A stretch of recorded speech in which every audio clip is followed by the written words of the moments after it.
contoh-contoh aja untuk sumber-sumber vitamin. Vitamin A itu ada apa, vitamin B, vitamin B5. Ya ini sekilas info aja sih.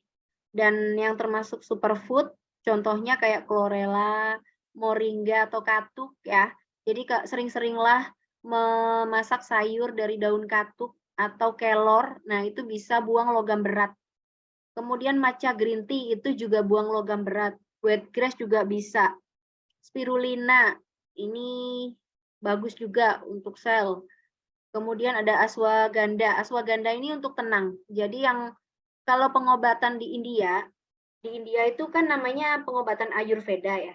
Pengobatan Ayurveda itu lebih mengarah pada pengobatan dengan tanaman herbal yang diekstrak. Contohnya ashwagandha. Jadi ashwagandha ini adalah memiliki zat menenangkan untuk mereka-mereka yang stresnya tinggi. Misalkan pekerja yang berat sekali atau anak-anak dengan hiperaktif. Biasanya relatif lebih aman memakai herbal ya. Ada juga turmeric atau kunyit, lemon, dan air kelapa. Yang terakhir ini air kelapa ini saya selalu sedia, terutama menjelang musim penghujan atau kemarau ya.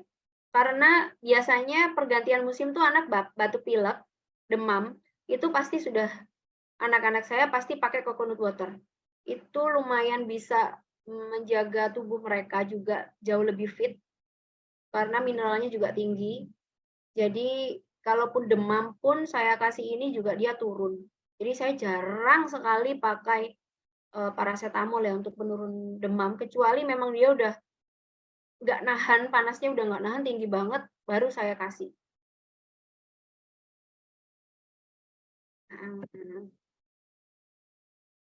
Ini makanan-makanan yang untuk menaikkan mood ya. Ini sekilas info aja, ada zinc, magnesium, vitamin B, omega 3, probiotik food. Nah, kalau menurut versi Dr. Mark Hyman nih, favorit anti-inflammatory nutrisinya ada magnesium. Ya, magnesium itu berhubungan juga dengan bagaimana kadar melatonin juga. Vitamin D3 juga mempengaruhi kadar melatonin, sehingga kalau anak-anak yang magnesium dan vitamin D3-nya terpenuhi, biasanya dia tidak ada kesulitan tidur. Kalau yang kesulitan tidur malam masih kebangun-bangun, itu biasanya magnesium dan vitamin D3-nya under level ya. Jadi bisa dicek ke lab kandungan D3-nya itu levelnya ada di titik mana gitu. Biasanya rendah memang. Ada omega 3 fatty acid ya dari salmon yang lemak-lemak baik tadi ya. Ada B vitamin, ini ada banyak ya, B kompleks lah, dan quercetin. Nah, ini semua ini biasanya terkandung dalam protokol-protokol anak autism. Sekarang kita akan masuk ke rotasi dan eliminasi dalam nutrigenomik. Bisa nggak sih keduanya itu dijalankan? Kalau saya jawab, saya bisa. Rotasi dan eliminasi itu dikenal dengan RNA diet ya, yaitu merotasi menu dan bahan makanan dengan siklus tertentu. Misalkan nih, ada 4 hari, ada 7 hari, ada 10 hari. Sambil dieliminasi nih, bahan makanan mana yang memicu alergi pada tubuh. Diet ini dapat dilakukan dengan cara manual, yaitu dengan cara melihat reaksi tubuh terhadap menu yang disajikan. Kurang lebih 35 menit setelah makan makanan tertentu, bagaimana reaksinya? Itu yang kita lihat. Tapi diet ini tergolong membutuhkan proses yang cukup lama dan nggak selalu akurat. Jujur memang prosesnya lebih lama, karena harus meneliti satu persatu bahan makanan yang kita sajikan, dan itu berlangsung lama. Nggak langsung 1 minggu kita tahu, oh ini ya alerginya A, B, C, D dalam waktu seminggu, nggak mungkin. Kecuali memang kita cek lab, keluarlah hasilnya. Tapi saat kita lakukan cek, yang ada kita itu ketakutan, sehingga bahan makanan yang masuk kategori merah ya, itu jadi momok bagi ibunya. Oh ini loh, alerginya beras merah, terus ada brokoli juga alergi, ini. Akhirnya mereka nggak makan itu. Padahal tubuh itu punya toleransi, ya kan? Kalau dimakan tidak berurutan selama berhari-hari, ya nggak bakal jadi alergi harusnya. Kecuali memang satu jenis bahan makanan yang memang tubuhnya nggak bisa menerima. Nah, itulah kenapa pentingnya ada rotasi, kemudian dieliminasi saat ada makanan yang menimbulkan error. Kemudian nutrigenomik itu apa? Kalau nutrigenomik itu ilmu yang mempelajari respon gen terhadap makanan yang kita makan. Tujuannya untuk mengetahui secara dini perubahan apa yang akan terjadi setelah makanan itu masuk ke dalam tubuh. Nutrigenomik juga dikaitkan dengan kejadian berbagai penyakit yang dapat disebabkan oleh makanan. Intinya, nutrigenomik itu meneliti tentang apa yang kita makan, bagaimana yang kita makanan apa yang kita makan, kemudian menjadi manfaat apa di dalam tubuh, dan menyebabkan gen kita itu seperti apa, kayak gitu loh. Jadi kita melihat respon tubuh kita. Respon tubuh kan pasti juga dipengaruhi oleh genetik kan, metabolisme dan lain sebagainya. Jadi misalkan kita makan Indomie, kita makan mie goreng, tanpa protein, tanpa telur, tanpa apapun, cuman mie goreng. Tiba-tiba anak kita jadi lebih hiperaktif, nggak bisa diem, kemudian matanya kemana-mana. Nah, itu tubuh sudah memberikan sinyal, karena dia memang anak ABK tuh sensitif ketimbang kita yang tipikal.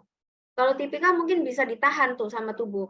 Ya kan, oh nggak apa-apa nih ada makanan jelek, aku tampung dulu, aku tampung di botolku dulu. Jangan nanti kalau numpuk baru aku tunjukkan sinyalnya. Sinyal yang seperti itu, yang hiperaktif, yang meminta sugar rush terus. Nah, kalau anak ABK bisa jadi langsung terlihat. Nah, seperti itu. Itu namanya nutrigenomik. Jadi, efek dari makanan ke gen. Tapi ada juga namanya nutrigenetik. Nutrigenetik itu kebalikannya.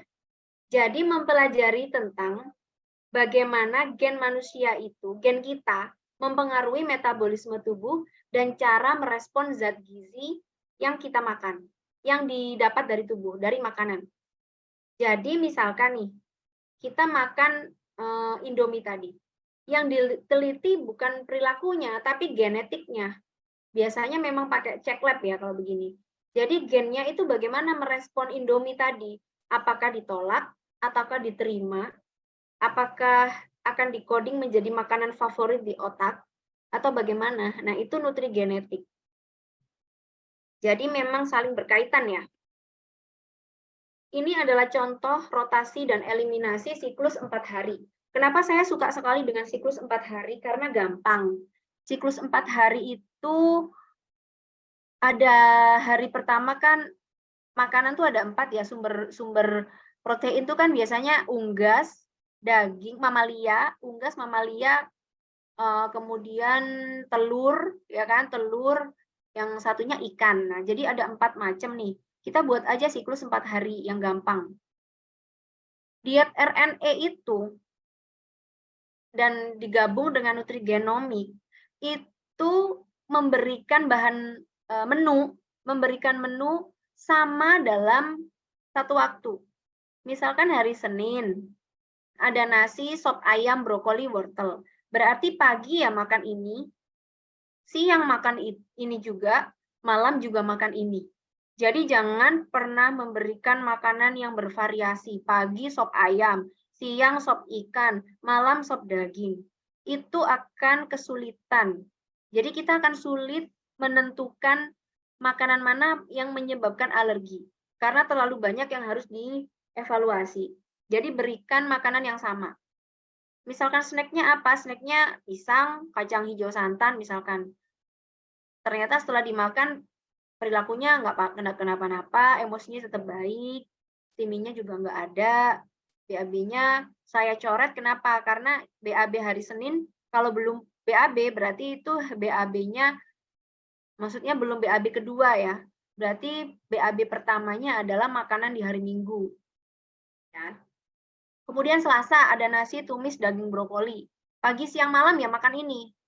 Snacknya apa? Bengkoang, wortel panggang. Kenapa saya pilih bengkoang? Karena Senin udah pisang, udah fenol. Jadi Selasa kasihlah yang rendah fenol, rendah gula, bengkoang. Ternyata BAB-nya skala 4. Nah, ini ada yang namanya Bristol chart. Bristol chart itu kita harus hafal. Bristol chart itu adalah tabel bentuk BAB. Nah, ada di skala 4. Skala 4 itu yang bagus. Perilakunya baik, emosinya baik, steamingnya nggak ada. Oke, aman nih. Berarti menu di hari Selasa ini lolos. Kita catat nih sebagai makanan yang oke. Kemudian hari Rebu ada nasi, pepes ikan kembung. Kasih fenol lagi nih, apel Malang. Sama kaldu sumsum misalkan. BAB-nya skala 3. Ini BAB di hari Selasa ya. Karena BAB yang saya catat selalu BAB pertama. BAB pertama itu berarti makanan sebelumnya. Atau kemarinnya, 24 jam sebelumnya. Kenapa kok skalanya 3 ya? Skala 3 itu agak keras. Iya, karena makannya kering. Nasi tumis daging. Jadi nggak ada kuah-kuahnya. Dan wortelnya pakai panggang lagi. Nah, makanya skalanya 3, agak keras. Perilakunya gimana? Dia ketawa. Kemudian emosinya juga agak-agak labil, nggak yang bagus. Ada marah-marahnya. Steamingnya dia ngoceh terus. Jadi sepanjang hari tuh ngoceh nggak jelas apa yang diocehin. Kemudian di hari Kamis ada nasi opor telur ayam. Kemudian buahnya timun suri. Ya, timun suri itu yang tergolong paling aman sebenarnya. Bengkoang sama timun suri. Biasanya tuh diet-diet anak autism yang agak-agak ekstrim tuh pakainya buah-buah begini. Yang agak pucat-pucat gitu ya. Kalau saya nggak suka yang pucat. Saya kasih anak saya yang buah berwarna. Ketawa ya nggak apa-apa. Biarin aja. Saya biarin ketawa beberapa saat. Sudah puas ketawanya, ayo bermain yang lain. Dialihkan dengan permainan yang lain. Jadi saya memang menantang buruknya itu saya biarin karena nggak terlalu berarti. Ketimbang antioksidannya dia yang terkandung dalam buah tersebut dan membawa manfaat ke tubuh anak saya itu jauh lebih besar daripada memproblemkan ketawa yang sebentar-sebentar gitu. Kemudian ada pancake almond. Fenol lagi ya, jadi fenolnya keluar di hari Senin, Rabu, dan Kamis. BAB-nya skala 5. Skala 5 itu sedikit mencret. Sedikit agak-agak diare dikit gitu loh teksturnya, berair. Tapi nggak diare ya, lunak. Kenapa begitu? Karena di hari Rabu makan kaldu sumsum. Kaldu sumsum kan lemaknya tinggi. Nah, kalau enzimnya kurang, pasti dia tidak akan utuh, keluarnya itu lembek. Dan dia ngambang. Seperti yang saya jelaskan kemarin ya, ngambang BAB-nya.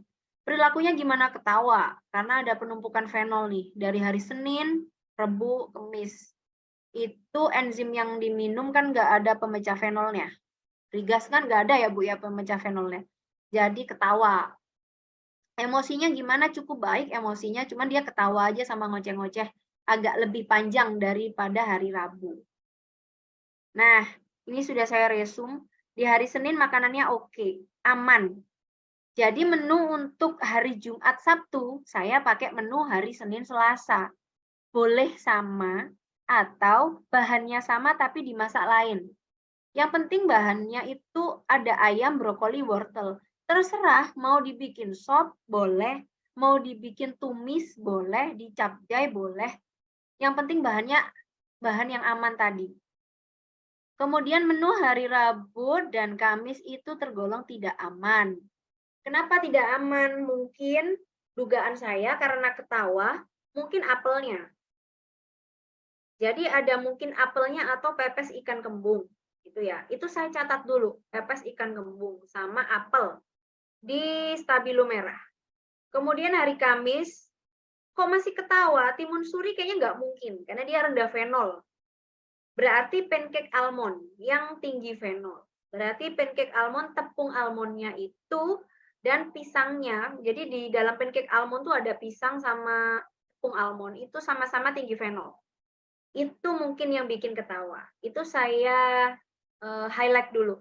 Tidak saya keluarkan dulu di minggu berikutnya. Jadi minggu berikutnya tetap pepes ikan kembung, tapi apelnya saya ganti pakai bengkoang lagi misalkan.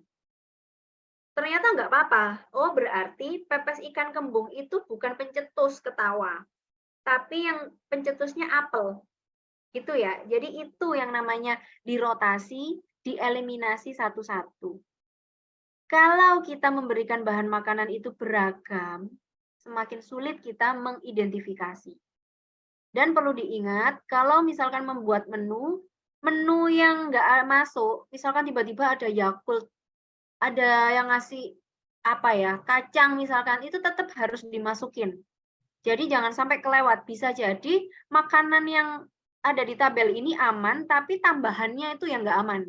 Itu yang sulit teridentifikasi karena orang tua itu ya, saya aja kalau ditanyain tadi pagi makan apa, itu saya masih mikir, nggak bisa cepet, oh tadi makan ini dan ini, masih mikir apa ya, kayak gitu. Mengingat-ingat, apalagi itu menu anak kita yang kita nggak makan misalkan, syukur kalau makan ya, ikut inget. Kalau kita nggak ikut makan, karena kita maunya pakai Royco, yang anak kita nggak, kita sendirikan. Oke, nggak apa-apa. Makanan untuk anak kita itu langsung dicatat. Karena kalau nggak langsung dicatat, pasti lupa. Itu udah pasti lupa. Jadi bikin catatan, tempel di tempat yang mudah terlihat, misalkan di atas kulkas gitu, atau di dapur, di samping dapur mana yang bagian tidak terkena api gitu, langsung bisa dicatat. Nah, ini saya lebih detail ya. Ini contoh makanan Abizar nih, dalam waktu Senin sampai Minggu. Bisa dilihat di Senin, itu ada ayam, Selasa ikan, Rabu daging, Kamis telur, Jumat ayam lagi, Sabtu ikan lagi, Minggu daging. Nah, terus kan kembali lagi tuh ke Senin. Senin itu balik lagi ke ayam lagi, Selasa ikan, daging, Rabu. Sebentar ya, ada Abizar.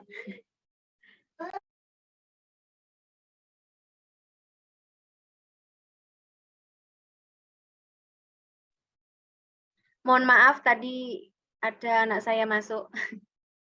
Jadi di hari Senin bangun tidur itu ada NDW. Apa itu NDW? NDW itu nutrient dense water. Jadi nutrient dense water itu tujuannya adalah mengaktifkan sel. Supaya selnya itu terbuka, bisa menyerap air lebih cepat dan masuk ke inti sel, sehingga zat-zat gizi pun juga akan diserap lebih baik. Nutrient dense water itu isinya ada air hangat kalau bisa, ditambah garam mineral, bukan garam yodium ya, garam mineral sejumput, sedikit aja. Seujung kuku anak bayi lah, kecil banget. Itu udah cukup. Dan madu. Kalau nggak bisa madu, nggak mau manis, pakai lemon. Boleh. Kalau nggak kuat lemon, ya sudah, cuman air dengan garam mineral tadi. Diaduk, diminum 1 gelas. Minumnya nggak boleh glek-glek gitu, nggak boleh. Nggak boleh minum itu kayak gelonggongan, tuh nggak boleh. Kenapa? Itu loss nanti. Langsung pipis nanti kita. Minum yang baik, itu anak saya, Abizar tuh selalu duduk. Duduk, minumnya di sip. Sip itu disedot sedikit. Nggak pakai. Kalaupun pakai sedotan, syukur ya. Bagus. Tapi karena saya jarang pakai sedotan, karena ribet ya bersihinnya, itu minumnya diseruput. Nah, jadi kayak di gelas itu dicicip dikit-dikit, minumnya sambil disedot pakai ujung bibir. Nah, itu saya ajarkan begitu. Itu tujuannya mengaktifkan sel. Sehingga selnya itu bangun dengan badan yang enak gitu. Jadi makanan yang nanti akan saya berikan di pagi, siang, dan malam itu nggak loss begitu saja zat gizinya, bisa terserap.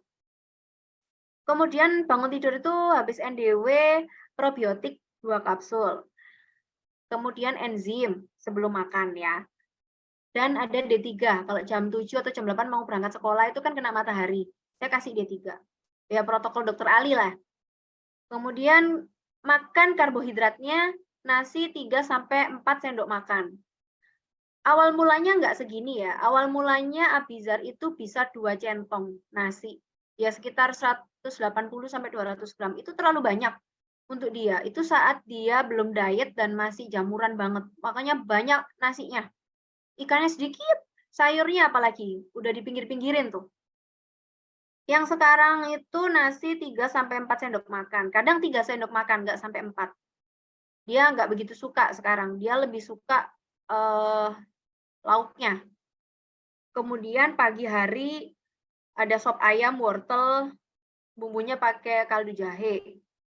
Buahnya apa snacknya ya? Snacknya ada bengkoang, ada wortel panggang. Ini saya bawain ke sekolah buat snack. Siangnya pulang sekolah, makan lagi sop ayam wortel jahe. Kemudian snacknya apa? Sama. Jadi sama ya, pagi siang malam itu sama. Kalau ada yang bilang anakku bosen, ya belum terbiasa. Dulu Abizar juga begitu. Kadang ya ada yang cuman pagi siang aja dia mau makan, malamnya nggak mau. Dia malamnya cuman mau snack, ya sudah nggak apa-apa. Jadi jangan saklek pagi siang malam harus makan terus. Nggak selalu begitu. Bisa saja anaknya masih kenyang, ya kan? Bisa aja masih kenyang. Kalau masih kenyang ya sudah, kasih aja ayamnya aja atau kaldunya aja, itu boleh.